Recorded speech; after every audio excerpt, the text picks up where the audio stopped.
You want to stain your uke or leave it natural. If you're going with a clear, unstained finish, you can skip this part and go on to the next step, attaching the neck. The uke we're building is going to look like this when it's done. All natural, no color on it, no stain, but you can stain.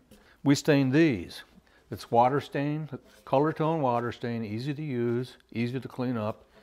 This is tobacco brown with some medium brown in it, which has a bit of red. I wanted it to look like one of the old Martins from the 1930s. This is my little kid's uke, cherry red.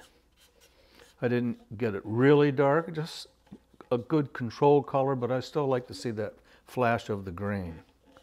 If you decide to stain your uke, stain the neck and body separate, because it's hard to stain in a joint like that. You're going to have your rag with water stain on it, and it's pretty strong. If you try to get into the edge of that joint, you're going to get more stain on the heel and more stain on the side here, and it's going to look blotchy. Before going any further, I'm going to make my stain. This is warm water. It could be cold. I like it hot. Maybe 1.5 ounces or 2 ounces. This is tobacco brown stain. It's very brown. This is medium red stain. It's very brown, but it has red in it. That would probably be enough to do a bunch of ukes. Then I can test it on a piece of wood or on a piece of paper for strength. And that'll be real strong, strong enough. Yep. Now that's ready. When you're ready to stain your neck, pay attention to the end grain areas. End grain would be that, wherever a board is cut off on the end. You got the open pores. These come through the heel and they're here, all through here. They'll really suck in right there.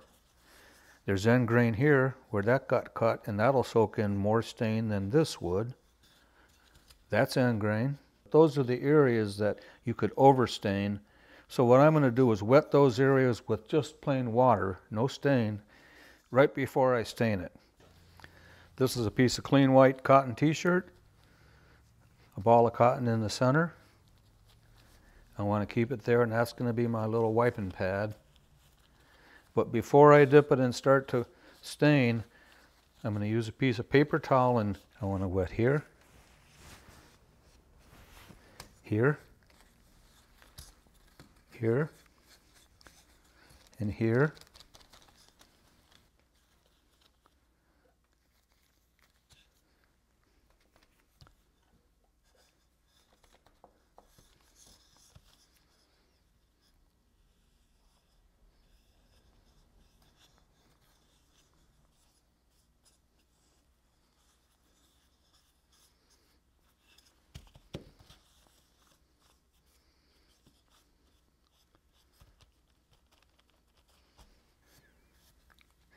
As it starts to dry a little bit, you can see the weak areas.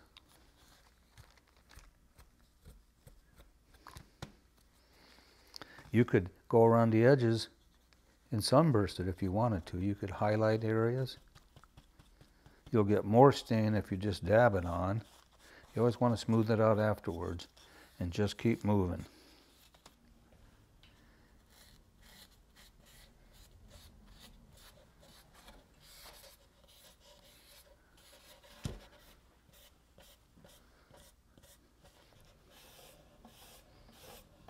It's much easier on the flat.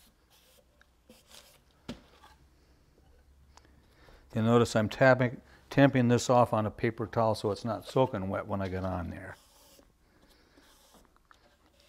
I love this kind of a brown. It enhances mahogany real nicely. Tobacco brown and medium brown with a little red in it. I'm going to let that dry, and I think that's all the stain I'll need. I could put more on if I want to, and then glue them together.